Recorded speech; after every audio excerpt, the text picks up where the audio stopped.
as far as CBC is concerned, the county has embraced it. And beginning with our ECDs, which is, as you know, some of the functions of education are devolved. And as a county, we're in charge of over 220 ECD centers. And what we've done is what I mentioned earlier. The governor has given money to be able to enable the children to stay in school with them. That's why we have the meals and the scholarship. He gives 100 million for the ECDs.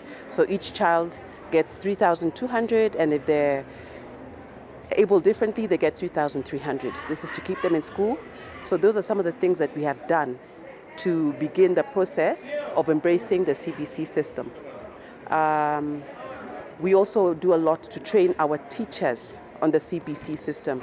We're hoping to be able now to engage more with parents to explain it, because it is something new and they need to understand it better. Metis works with the government to support leaders and innovators in education, and we do this by equipping these innovators in education.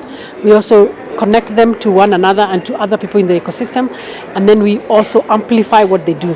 So the essence of Metis is to be able to strengthen education innovations. And why do we need to innovate education?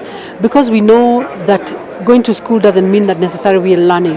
And we also understand that the future of education or the future world needs a person who's educated on the whole. It's not about classroom, but about so much more that a person can bring on the table.